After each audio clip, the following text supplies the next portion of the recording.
Spencer, before we get to that, a whole bunch of things to discuss. Developments in boxing, or are they? As Fury Usyk for the undisputed apparently is on at last, but Wilder AJ we can forget about, can we? Yeah, I think so. I think that the Wilder AJ negotiations have broken down. That doesn't seem to be happening anytime soon. I know Eddie Hearn's exploring the possibilities of that fight even happening over here, possibly Wembley Stadium, but as we speak, Wilder AJ is off the table. Really? Not to be put back on the table? Well, I think that's what they're talking about. I mean, Simon, you'll probably know more about this out in the Middle East and whether that fight will or won't go ahead. But my understanding at the moment is it's not on. Yeah, we discussed it on a show that doesn't include Jim when we can make sense of things. Yeah, and yeah, that's the one that no one listens to. We think that there's an absolute necessity from the Joshua camp to have this Wilder fight. Mm-hmm. And an acceptance has to be had by these two fighters that with the Fury Usyk announcement that this has moved on now, and that the money is with Fury right now, and they're going to have to accept that they're going to have to make a £50 million fight. Oh wow, terrible! They're going to have to get £20 million each, and for Joshua to put himself back in the reckoning to fight Fury rather than Fury going, I've done Usyk, I'm off now, I'm finished, that's the end of my lot. He has to potentially go and fight Deontay Wilder. You can make the case for Zhilei Zhang in the bird's nest in Beijing or wherever he thinks he can get some money from. But the fight that I think Joshua has to have to catapult him back into the realms of a Fury-Joshua fight being a £200 million fight or something like that is the Wilder fight. Spencer, you agree? I totally agree. I think that AJ now, he needs a fight of meaning. And I think that sort of fight is, we are talking now the likes of Deontay Wilder. And you're right what you say, Zhilei Zhang would be an acceptable fight as well, but we need the Deontay Wilder fight now, more so than ever with these guys, Fury and Usyk getting it on. 94,000 fans, Wembley Stadium, $1.5 million plus pay-per-view buys, £50 million fight, huge interest. Mm-hmm. That's the fight that they've got to make. Last we'd believe in that division again. Well, we believe in it now, don't we? Because we've seen the Fury Usyk fight. Fury beats Ngannou, all right, and then Fury carries on to meet Usyk. Yeah. Thereafter, if he beats Usyk, is it thanks Tyson and goodbye? No, I'm glad you asked the question actually, because I'm not sure what the contracts are. And Simon, I don't know if you've been in any talks about this, but I believe there is a rematch clause in place, and if there is a rematch clause in place, that means the belts are going to be scattered. Well, it depends. They're not going to be able to hold them.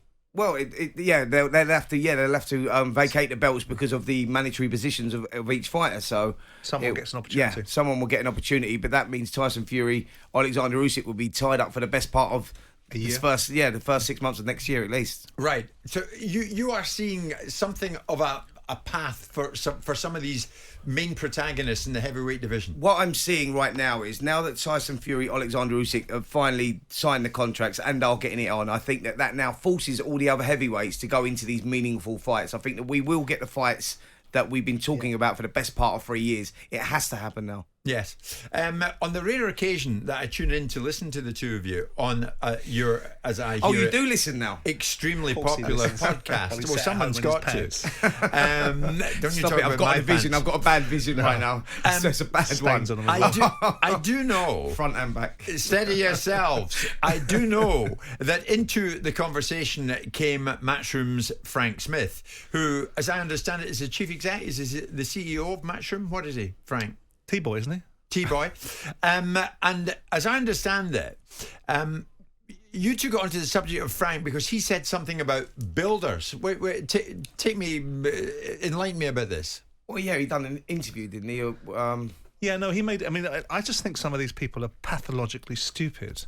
I heard some comments made by Nisse Sauerland's, younger brother that no one would want, about me, and the idea that somehow I've criticised Frank Smith, because Frank Smith said, we were talking about the Conor Benn situation. He was talking about the Conor Benn situation, and everyone's entitled to see the contract. Everyone's entitled to see the report. Or it's got nothing to do with anyone else. It's got nothing to do with builders, right? So everyone jumped on the builders thing. Carl Froch did a parody. What does he mean by builders? He's saying that the man in the street. He means that people that he worded it wrong, that watch the game, they want to see the UK report. They're not entitled to see it, right? But the point is, Frank, you buffoon. Nobody wants the builders to see the report. They wanted UKAD to see it. They wanted British Boxing Board of Control. So what Frank Smith does, and people like him do, is they ignore the real point and they go, well, Simon Jordan just flapping his gums for clickbait. I'm making a point that you said that the builders and the street are expecting to see this report, but nobody cared. The builders don't want to see the report. The builders don't want to see Conor's report. Neither do the plumbers. Neither do the dustmen. Neither do the cleaners. What they want is UKAD and the British Boxing Board of Control to see Conor's report. So what happens when you confront people like Frank when he's not making the tea with that sort of observation is they bait and switch like his boss does. So you're in a territory of going, but that's not what I said. I see. And so this other fellow apparently has had something to say about me. Well, I'm glad you mentioned that because Nisse Sauerland's brother, Nisse, has been talking about you and somewhat came to the defence of this guy, Frank Smith. Frank, I've known for so long, and he made tea in the matchroom office at the age of 16, and that's how, you know, he came up through boxing. I've seen him progress into a CEO. I think that was taken out of context, and got to say, like, it was a talkSPORT who brought it out. It's like, it's constant, isn't it, with them? It's like constant, just clickbait, clickbait, clickbait, and that Simon Jordan was always like, I mean, I'm going into something here, aren't I? But he just, because he talks so loud, doesn't mean he makes the most sense. You know, and I think that's what people need to steer away from these days. It's like, everything's for clickbait. It's like, I get you need to make a living, you need to get a certain amount of viewers or listeners, but just because you shout and use the odd big word which you fully don't understand, does not mean you're speaking sense. But the problem is people listen to him. That was funny, wasn't it? That was something called Boxing Social. I understand pathologically stupid. Can someone explain to me exactly what he was going on about? Well, I'm a little bit confused. Well, you'd have to have someone explain to him first. There wasn't a start, a middle, or an end to that interview. What they're saying, rather than thank you guys for the 1.2 million people that you bring to our sport every single week and the fact that you've dedicated a part of your show to a sport that's getting a significant benefit from it. Thank you for that.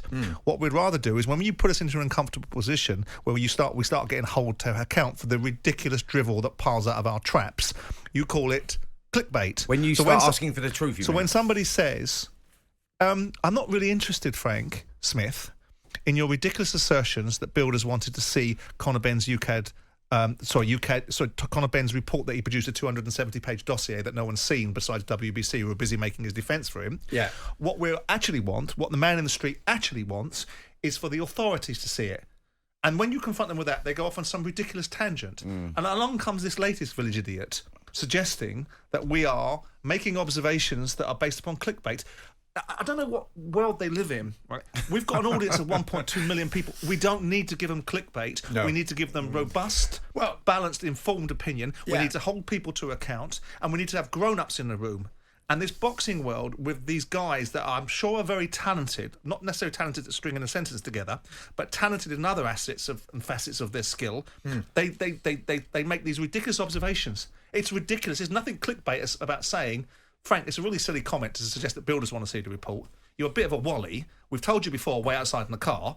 Now, in the meantime, when you're not waiting outside in the car, we really would like Conor Benn to produce the report for the British Boxing Board of Control so we can actually help this kid clear his name, because you lot damn straight aren't. Yeah. That's fair observation. It's not clickbait, is it? Yeah, I must admit, Nisse Sauerland, a lot of them, has spent, I don't know, about a minute of our time telling us nothing. Other than this guy, Smith, used to make tea and now he's the CEO. Oh, very enlightening. Warrington Wood. Well, he can come in here to make some tea for us then, can't he?